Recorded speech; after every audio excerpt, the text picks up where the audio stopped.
Inicia operaciones en 1954. Tiene 70 años. Que era como la polémica, ¿no? ¿Texcoco o Tizayuca? Texcoco es un sitio espectacularmente bueno.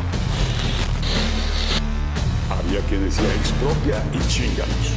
No tuvieron esa sensibilidad de decirles, oigan, ustedes caben aquí, ¿no?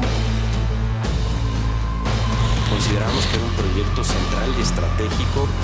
Era una obra extremadamente hermosa. Era un pozo sin fondo. Es una gran mentira. El nuevo aeropuerto a mí me parece una pésima idea. Muchísima corrupción. No era una buena decisión. Yo no voy a hacer florero. Al país le costó chistosito 500,000 millones de pesos. Entonces es un perder. El presidente electo quería dar un manotazo en la mesa.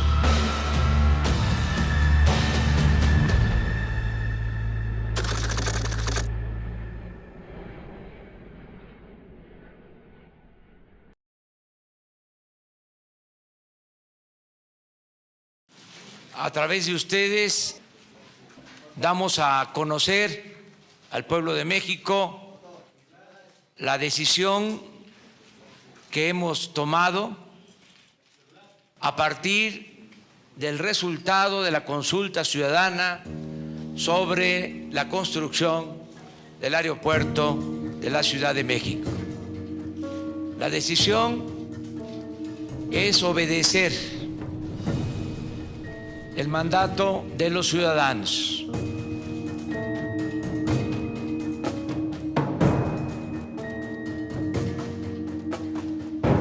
La decisión que tomaron los ciudadanos el día de ayer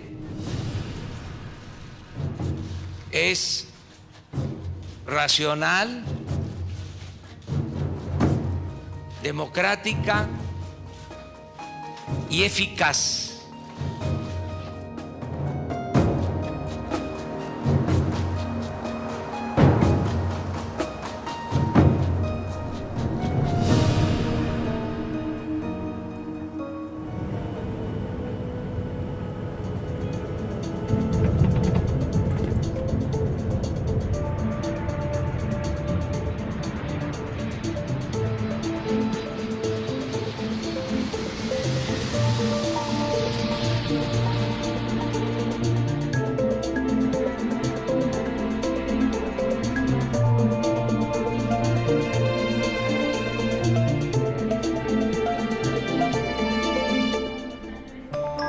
Sí he tenido retrasados y vuelos y sobre todo está sobresaturada la organización, no funciona la organización y eso afecta a todos nosotros como turistas o usuarios de los servicios de las aerolíneas.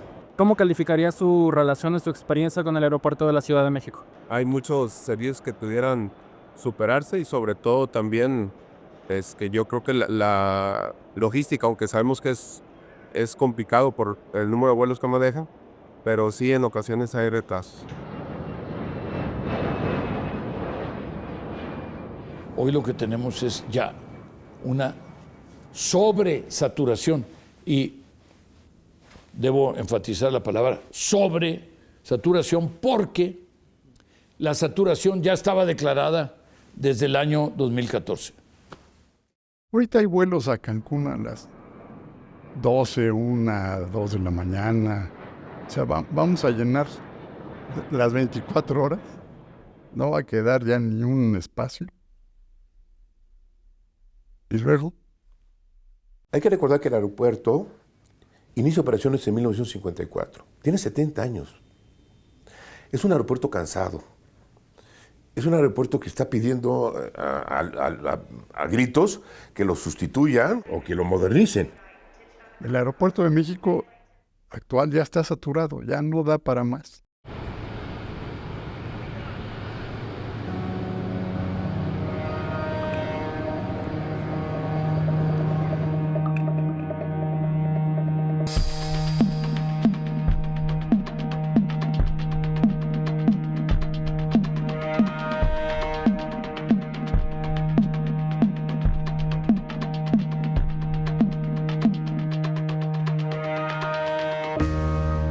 En el Valle de México estamos rodeados de volcanes, está el Ajusco, está la Sierra de Guadalupe hacia Toluca, y en el este están el Popo y el Ixtla. Entonces solamente hay un espacio corredor de menos de 90 grados hacia el norte y noreste de la ciudad, que esa es por muchos años las rutas de entrada y salida de los aviones. Por eso es muy fácil que se sature el espacio aéreo de la Ciudad de México.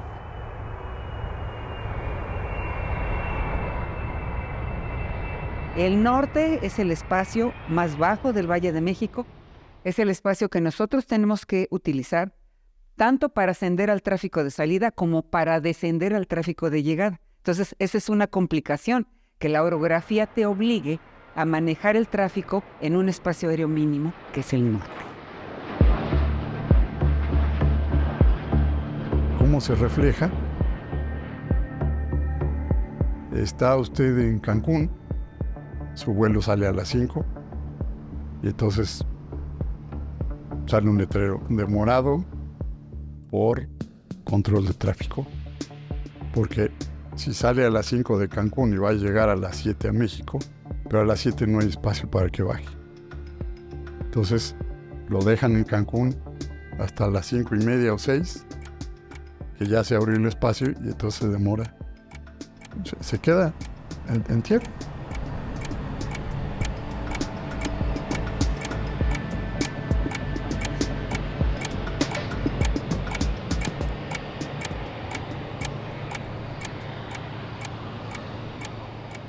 Entonces, aprovechando la ignorancia que tenemos en México sobre el tema aeronáutico, la sociedad no es culta en términos aeronáuticos, se dice y se confunde, o se trata de confundir el hecho de que la saturación de un aeropuerto se compone haciendo otra pista más, porque están saturadas las pistas. Mentira, eso nada tiene que ver. La conversación de buscar una alternativa para todo el tráfico aéreo del Valle de México ya lleva pues cerca de 50 años.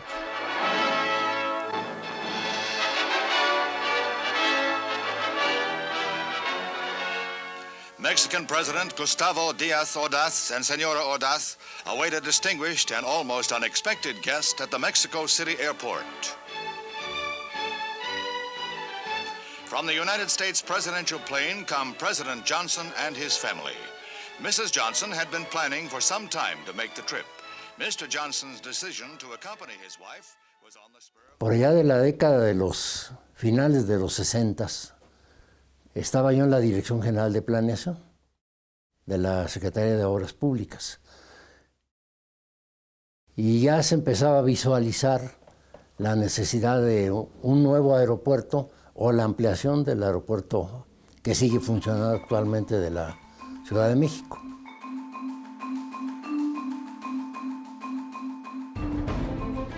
El secretario de Comunicaciones y Transportes de Díaz Ordaz fue el ingeniero Padilla Segura.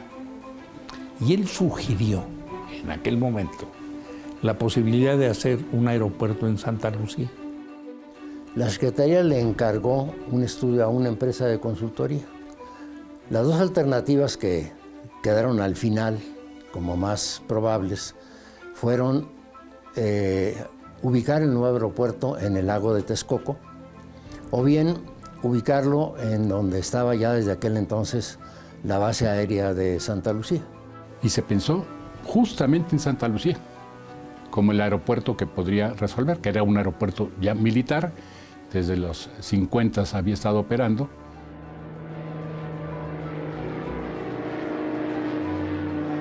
Y en aquel tiempo los militares dijeron que por ningún motivo se podía cambiar la base militar de donde estaba, el centro de operaciones militares de todo el país.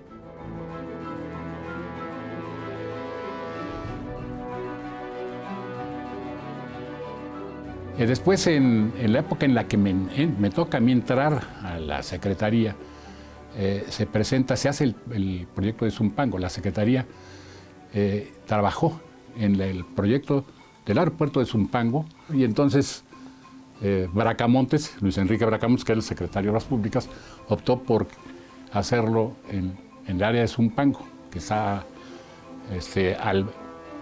poniente, digamos, de lo que es la base de Santa Lucía. Y Méndez de Ocurro, que estaba en comunicaciones, sugería que mejor se hiciera una nueva pista en el actual aeropuerto. En aquel momento había más terrenos, no había tantas casas habitación alrededor. Pero, en fin, en esa discusión se pasó el tiempo y no se hizo nada, aun cuando se había iniciado una compra de cerca de 30 hectáreas en Zumpango para hacer ahí el aeropuerto. Pero, en fin, no pasó. Pero desde aquel momento se hablaba ya de cómo tendríamos que afrontar una futura saturación del aeropuerto Benito Juárez.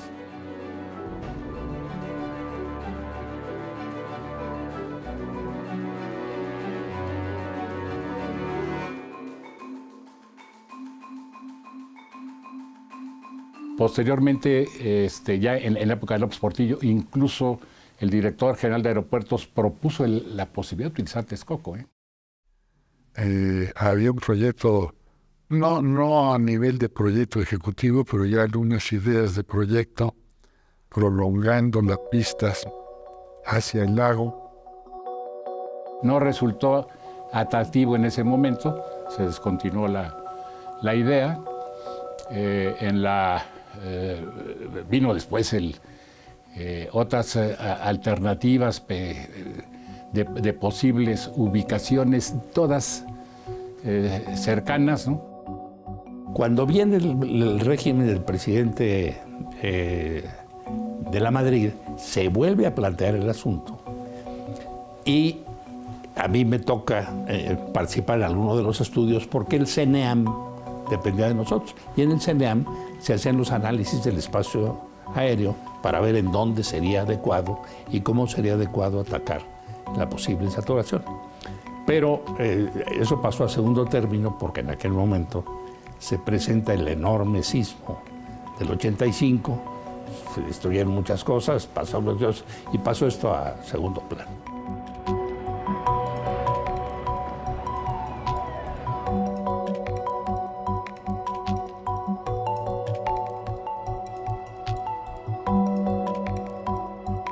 Entonces, seguía saturándose el Valle de México. Con la saturación se toma la decisión muy buena de sacar a toda la aviación ejecutiva a Toluca. Y eso tiene una lógica.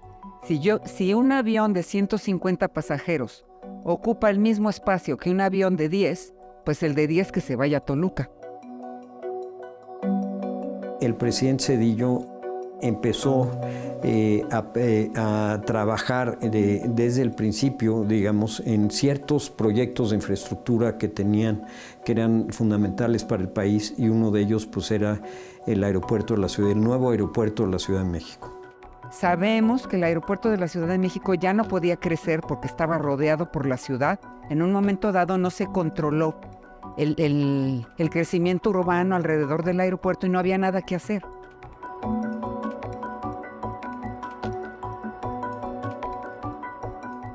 Donde ya su saturación ya excedía cualquier tabla, cualquier requisito. Se empezó a volar a medianoche para ganar capacidad.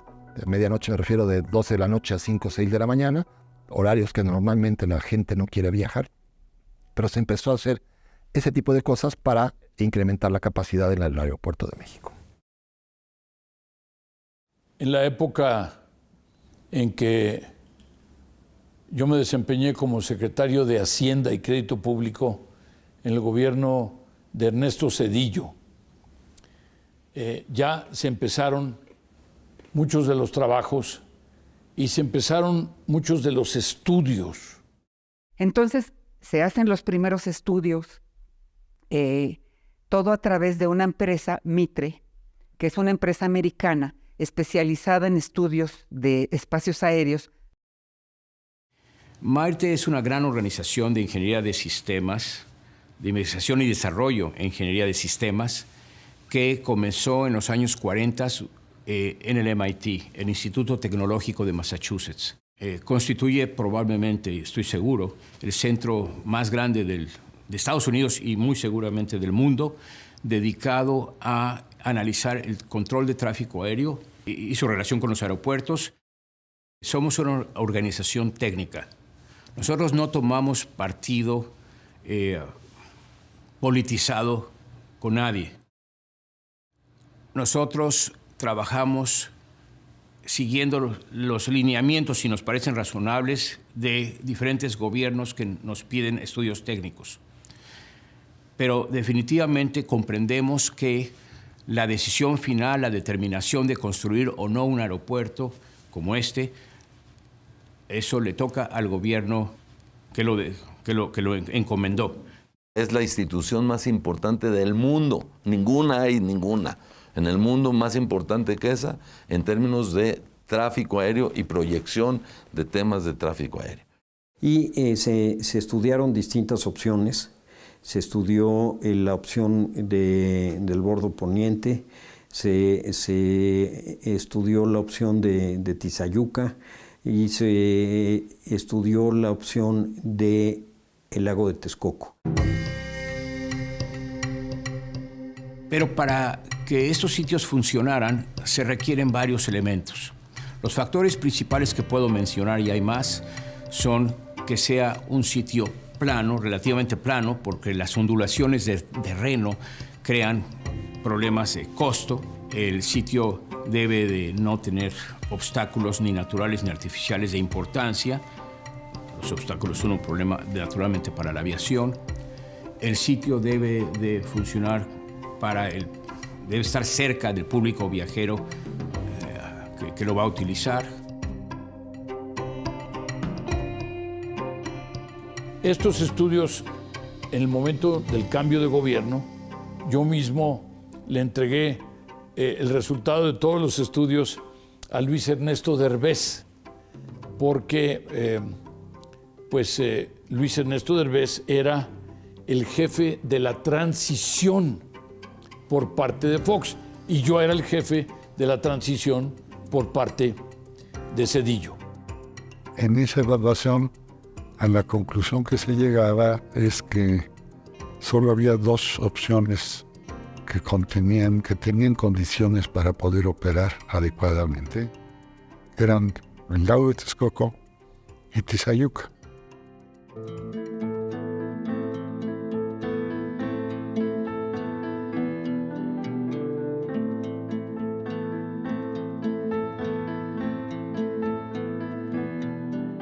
Bueno, pues cuando empezamos a escuchar ese anuncio, pues nos alarmó, nos preocupó mucho, porque pues decíamos, y si realmente dicen que es Texcoco, ¿qué vamos a hacer?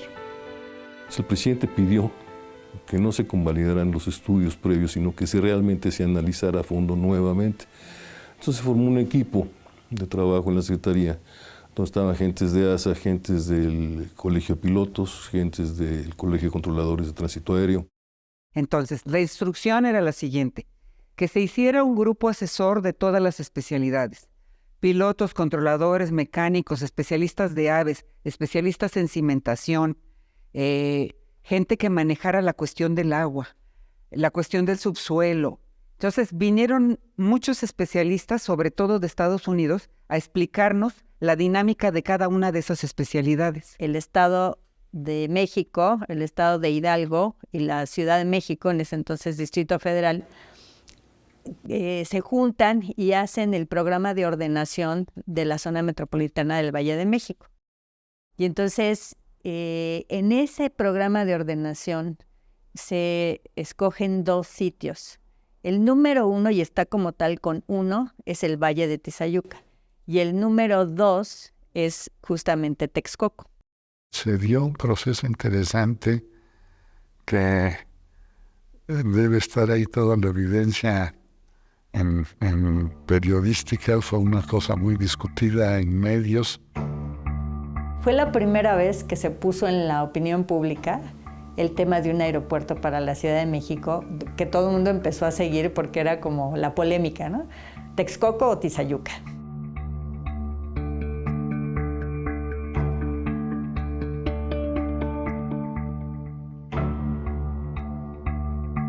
Recuerdo que se mencionaba de vez en vez en los encuentros, digamos, la jefatura de gobierno que se tenían con diferentes secretarios, se mencionaba el tema y era obvio que el gobierno de la ciudad o la jefatura de gobierno de la ciudad pues se inclinaba más por un aeropuerto en Tizayuca antes que en un aeropuerto en el lago de Texcoco.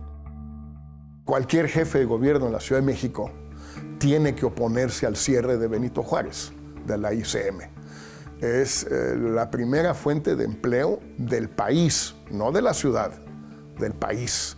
Más gente trabaja en Benito Juárez que en cualquier otro sitio de toda la República Mexicana.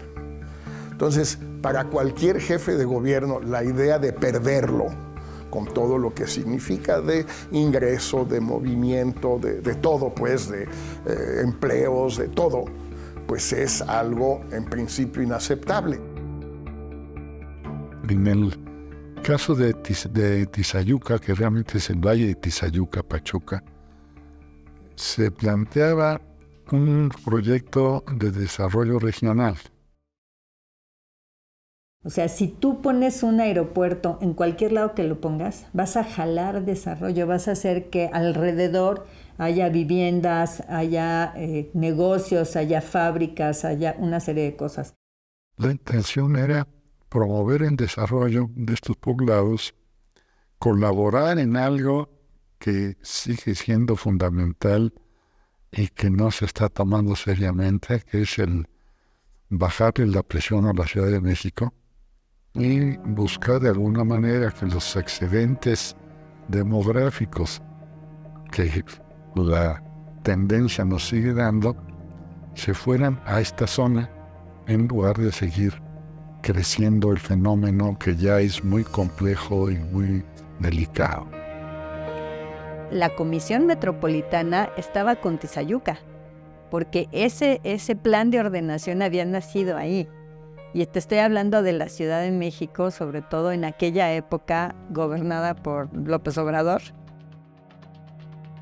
Tizayuca, si recuerdo bien, ofrecía la posibilidad de no cerrar Benito Juárez, sino que fuera complementario. Si recuerdo bien, no era en lugar de, sino era además de.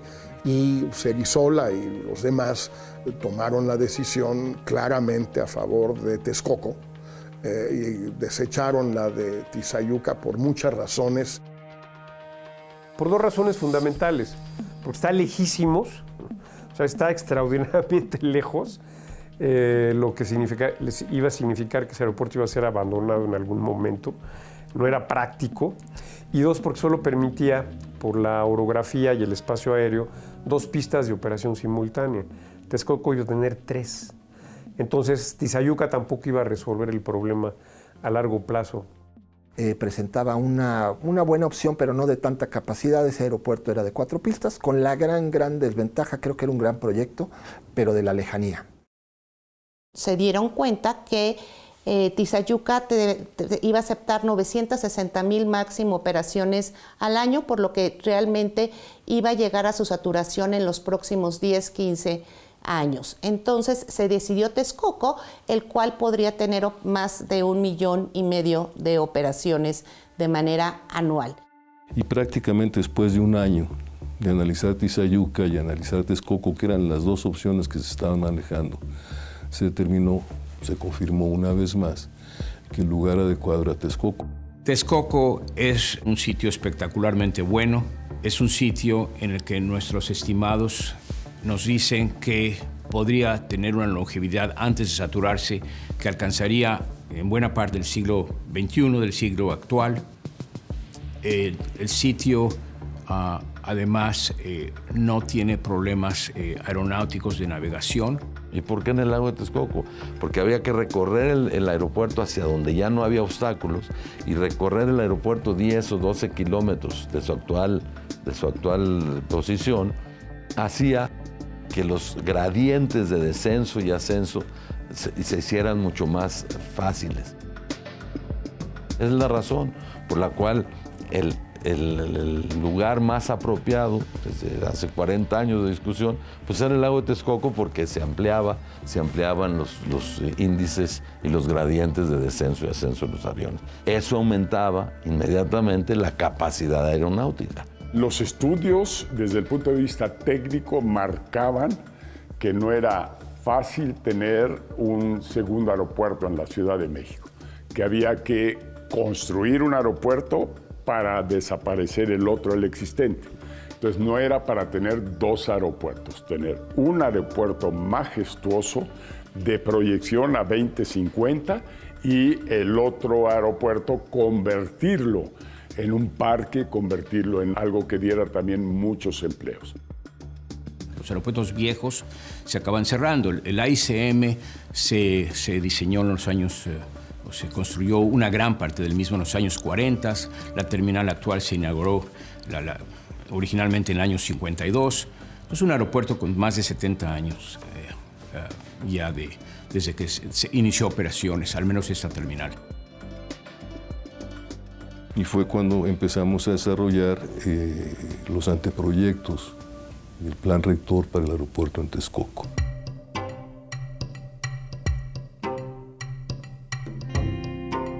Pero en aquel momento las condiciones del aeropuerto hacían que las pistas que se habían propuesto se salieran de los terrenos federales y fueran hasta la zona conflictiva en donde estaban los pueblos originarios en contra de la construcción del aeropuerto. No fuimos un gobierno expropiador, no hice expropiaciones, porque me parece que es quitarle el patrimonio a la gente y obligarlo a vender un terreno que a la verdad no quiere vender. Entonces, sin ser expropiador, fue buscar comprar. Se plantea mal la propuesta en forma autoritaria, en forma también un poco miserable, porque se ofrece cualquier cosa por los terrenos y las gentes se levantan ahora sí que en armas, porque salen a manifestarse con machetes. O sea, uno recuerda esos momentos y sobre todo cuando recuerdo a la gente que salió a despedirnos, porque íbamos prácticamente a una manifestación, pero era a la guerra.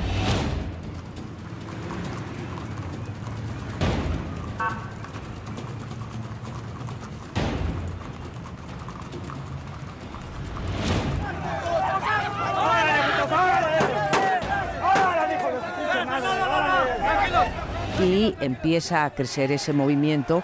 Creo que de parte del gobierno inicialmente hubo una equivocación al intentar pagar las tierras de los ejidatarios a un precio que era ridículo. Para lo que se iban a gastar en el proyecto, la verdad es que 7 pesos, pues a todo el mundo le pareció ridículo, ¿no?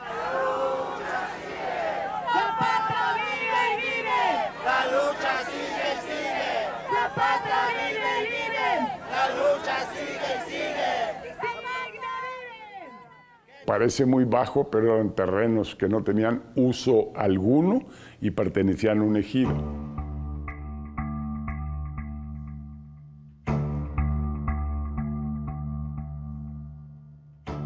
Casi a la par de que inicia la lucha, los ejidatarios meten un amparo, ¿sí?, con Ignacio Burgoa, pero el amparo no estaba dirigido precisamente a que se cancelara el aeropuerto, ¿no? Estaba dirigido en el sentido de que, pues, que no era justo el precio.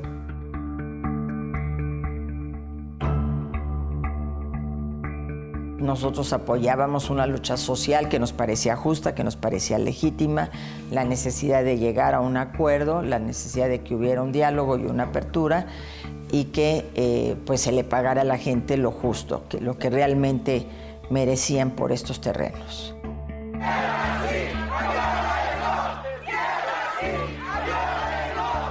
Para los pueblos en defensa de la tierra, tenemos la obligación de seguir defendiendo nuestro patrimonio y sobre todo nuestra dignidad. Si hablamos en relación al pago de las tierras, debemos aclarar que en ningún momento pusimos en venta nuestras tierras. Los atencos, los macheteros no estaban peleando por una mayor compensación, no es cierto, estaban peleando porque López Obrador los estaba azuzando. Pero en la batalla de opinión pública parecía que tenían algo de razón por la muy pequeña, exigua, miserable, si se quiere, oferta que el gobierno le había hecho al conjunto de ejidatarios. Y hasta donde yo entendí, y me parece lógico porque así actuaba Gil, el secretario de Hacienda, con todo, antepuso el criterio presupuestal o fiscal, si se quiere, a cualquier otra consideración. Empezamos a la puja de ofrecer. Dije, no, hombre, estás loco, con 5 pesos, olvídate, fuera. Fuimos subiendo el precio hasta llegar a 55 pesos metro cuadrado, oferta que ya le sonó atractiva al ejido o los ejidos que tenían que vender esa tierra, no ser expropiada, y finalmente llegamos a un acuerdo. El tema siempre fue en el diálogo que pedimos, siempre fue la defensa de la tierra y el no a la venta de la tierra. ¡Márcale! ¡Márcale! ¡Márcale! ¡Échale!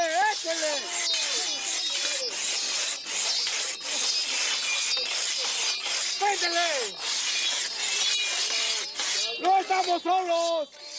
Envidia sí de ellos porque los otros que iban a recibir sus 55 pesos y ya estaban de acuerdo en vender, pues iban a ser los que recogían dinero. Pero además de los 55 pesos, se les ofreció entrada para ser locatarios en el nuevo aeropuerto y poder ahí echar a andar un negocio y ganar muy buen dinerito. Se dividió mucho el pueblo, ¿sí? Porque muchos, aunque igual no tenían tierra, pero apoyaban al que decía yo sí quiero vender mi tierra, ¿no? Entonces aquí hubo división incluso entre familias.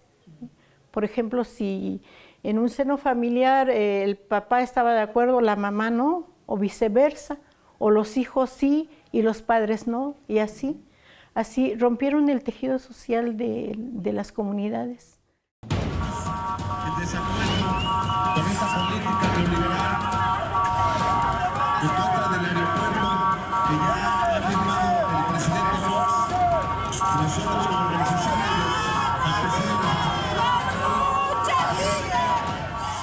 Vinieron a la Ciudad de México, fueron al centro de la Ciudad de México a afilar ahí sus machetes en el suelo, a sacar chispas en el concreto y duro, impulsados, seguro, por López Obrador, porque aquí teníamos el acuerdo del gobierno del PRI en el Estado de México y estábamos todos en acuerdo de proceder a construir estos aeropuertos, un buen acuerdo entre fuerzas políticas. Solo el disidente fue el de siempre, el que está peleado con todo y con todos.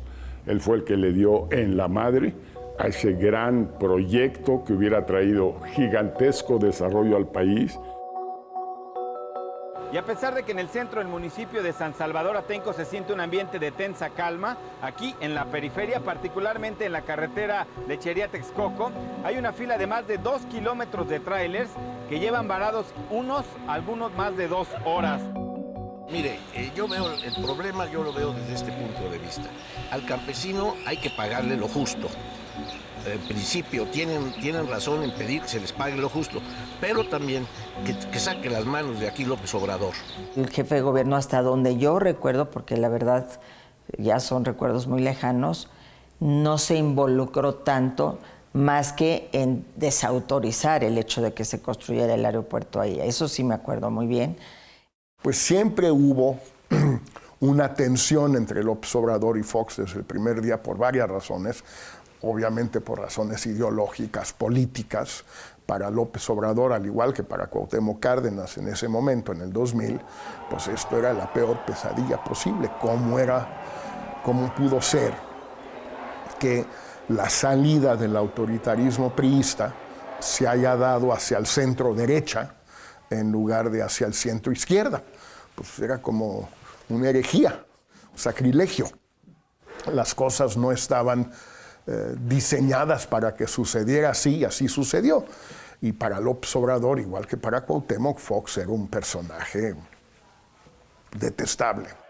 Después, cuando empiezan las dificultades con los macheteros de Atenco, Fox nos pidió a varios, no sé exactamente a quiénes, pero en todo caso a mí, varios miembros del gabinete, que le pusiéramos por escrito, una notita nada más, qué pensábamos que se debía hacer, seguir adelante o cancelar el aeropuerto. Le dije, mira, hay que seguir adelante, pero sin reprimir. Ya a esas alturas, probablemente los dos objetivos serán incompatibles. Había quien decía expropia y chíngalos. No faltan los duros en la sociedad civil y en gobierno que dicen dale, y no puedes detener la marcha del país por esto. Nosotros, siendo democráticos, pensábamos de otra manera, que había que convencer en lugar de meter el garrote y a fuerza lograr las cosas.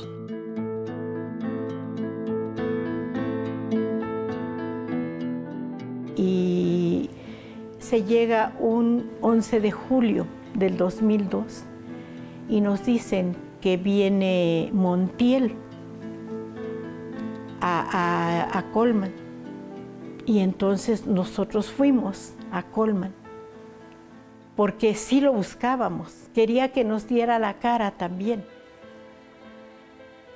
Y lo buscábamos, fuimos a buscarlo y también fuimos reprimidos. Ahí también hirieron brutalmente a compañeros, a unos heridos casi de muerte, y 17 compañeros y compañeras detenidos. Y después detienen a Ignacio, mi compañero, Ignacio del Valle, y a mi compañero también, Adán Espinosa. Hubo pláticas encabezadas por el secretario de Gobernación, a mí me tocó presenciar algunas de ellas, en donde sí yo vislumbraba, cuando menos, creo que el secretario Krill también vislumbraba, no puedo hablar por él, pero me parece que vislumbraba la posibilidad de llegar a un arreglo y no pagar los costos de echarse para atrás de un proyecto que se había prometido en la administración pública. Y pues no había acuerdos, por eso, o sea, sí nos recibían, pero de todas las propuestas que hacíamos, pues no eran escuchadas. Y llega un momento que Fox decide que no quiere un conflicto de esa naturaleza en su gobierno. Y un día nos mandan llamar de la Secretaría que urgente que de donde estuviéramos nos desplazáramos a la Secretaría de Comunicaciones, y nos dice el señor Cerizola, con toda la pena del mundo, que Fox había decidido que ese proyecto generaría muchos problemas políticos y que él no quería eso, y se suspendía el proyecto Texcoco. Lo único que sí te puedo decir es que obviamente fue un movimiento social que se empezó a tornar violento, y ante eso pues fueron razones de Estado que orillaron al presidente a tomar la decisión de cancelar el proyecto y buscar opciones. ¿Cuáles fueron las causas? Yo creo que esencialmente fueron causas de muy mal manejo político y realmente un desprecio por la gente de Atenco. Un proyecto de esa magnitud, si eres un vecino del proyecto, pues debería implicar que tu situación patrimonial, la de tu familia por varias generaciones, la de tus hijos y nietos, va a cambiar definitivamente. Los minimizaron, digamos, ¿no? No tuvieron esa sensibilidad de decirles, oigan, ustedes caben aquí, ¿no?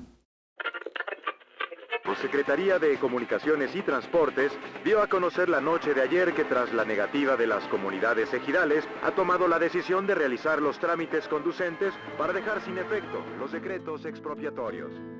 Yo veo a Ignacio como si esto no le alegrara, como que nosotros estamos hinchados de alegría, y yo no lo veo que él manifieste eso.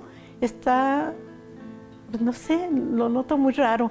Y empezó a hablar y ya entre lo que dijo, dijo, compañeros, hoy solo le picamos un ojo a la bestia, pero la bestia quedó herida. Grábense esto, la bestia quedó herida y hay de aquel que no se siga organizando, porque si nos agarra solos, ya verán cómo nos va.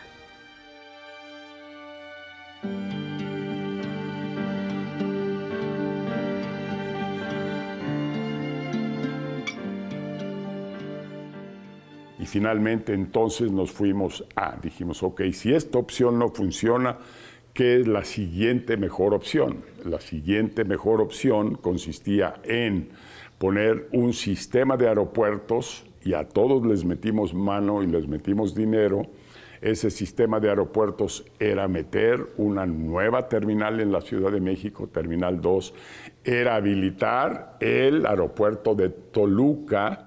Luego dijimos, va Puebla. Hicimos lo propio en Cuernavaca, que tenía buen movimiento también. Entonces, Cuernavaca, Toluca y Puebla, junto con Ciudad de México, Terminal 2, nos daba una vigencia solo para 20 años, solo para 20 años. Y bueno, yo creo que el secretario Cerizola pues cumplió muy bien con el encargo de buscar una alternativa que funcionó pues unos buenos 15 años.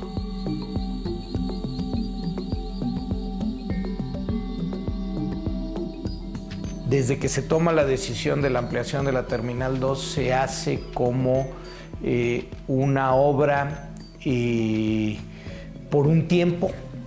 Nunca se pensó que era una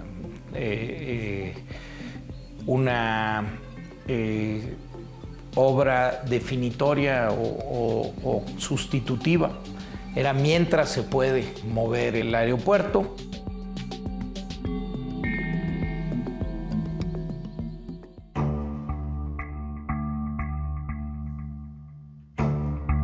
Y vino el sexenio de Calderón, y en el sexenio de Calderón básicamente no se habló del tema, no era público, pero sí era claro, y mucha gente lo decía, que estaban comprando tierras. La Comisión Nacional del Agua en lo particular estuvo comprando tierras por si acaso se volvía a dar el asunto de Texcoco. Y lo que teníamos es que el aeropuerto de la Ciudad de México se había descartado definitivamente. Parecía insuperable el problema relativo a las tierras, a los ejidatarios, a la opinión pública. Era un proyecto descartado cuando yo llegué a la presidencia. Sin embargo, lo retomamos muy confidencialmente, casi en secreto. Y nos faltaban como 4,000 hectáreas que comento para tenerlas, para poder tener las 3 pistas simultáneas, y junto con otros colegas míos del gabinete que no tenían nada que ver con la Secretaría de Comunicaciones y Transportes, pudimos comprar como 2,800 de las 4,000 que faltaban. Entonces, quienes me sucedieron, tanto Molinar como Dionisio Pérez Jácome, terminaron de comprar las hectáreas a través de terceros para que no se fuera a hacer un problema político como el que se hizo con Fox. Hubo todo un proceso de apropiación de las tierras que fue liderado por la Conagua para construir el supuesto Parque Nacional del Lago de Texcoco. Y así las compañías de Atenco habían ido perdiendo las tierras y las tierras se habían ido convirtiendo en tierras de propiedad del gobierno federal, ¿no? La parte ambiental consistía realmente en rehabilitar y crear nuevos ecosistemas, incluyendo lagos, que permitieran crear un pulmón al oriente de la Ciudad de México que no tiene, crear, insisto, la mayor reforestación y el mayor parque ecológico artificial, digamos, en toda América Latina probablemente. Y debo decir que, aunque en prácticamente todo lo demás me pareció un sexenio lamentable, el de Calderón, esta medida, esta decisión creo que fue muy acertada y hecha con mucho sentido del Estado. Comenzamos a pensar en un proyecto distinto, es decir, uno que minimizara la injerencia con grupos de mucha beligerancia política, como era el propio Atenco, y efectivamente se logró un diseño de pista distinto, donde la mayoría de las 3 pares de pistas simultáneas descansarían sobre el vaso del lago de Texcoco, la gran parte. Pero no es una decisión de decreto, no decir, oye, me gustan más de norte a sur, porque así sí caben. Entonces, Mitre empezó a hacer los estudios de vientos. Comenzaron los estudios de factibilidad de aeronavegación, de factibilidad técnica. Tomaron un buen tiempo, se realizaron en laboratorios especializados, algunos de ellos laboratorios únicos en el mundo. And we had 5 years of weather data that was collected from an automated weather station located on site, which allowed us to very carefully analyze the winds to confirm that the runway orientation met international standards and could support the large aircraft that were envisioned to operate at the airport.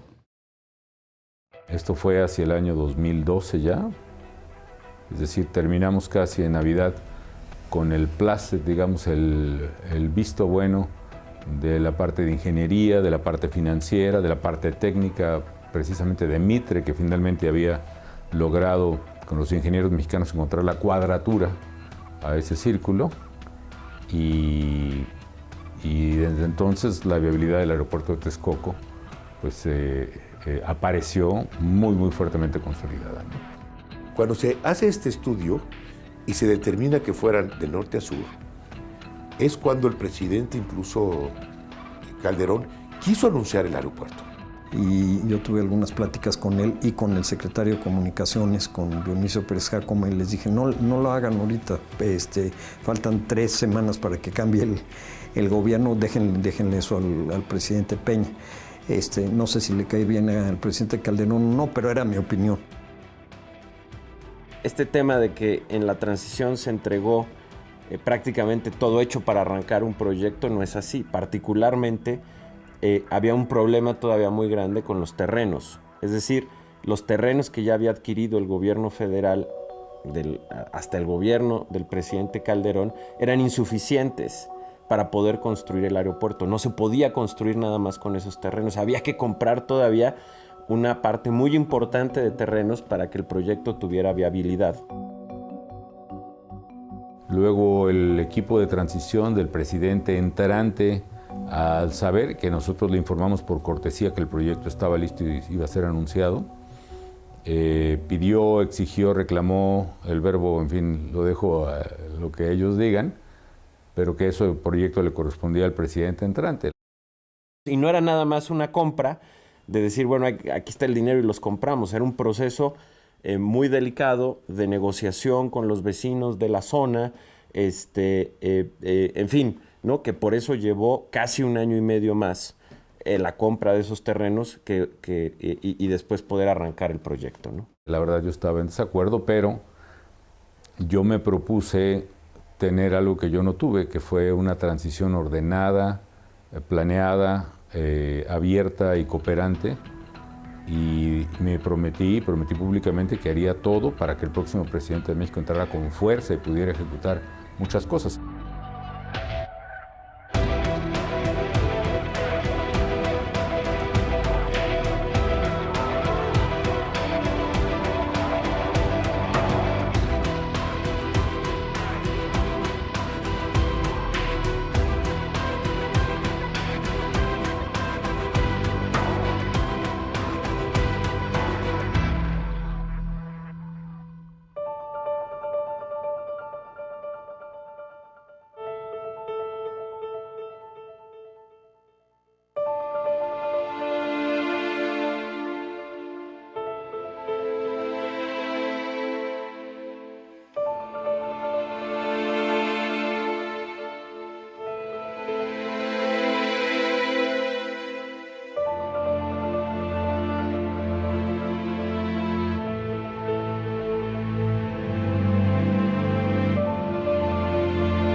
Thank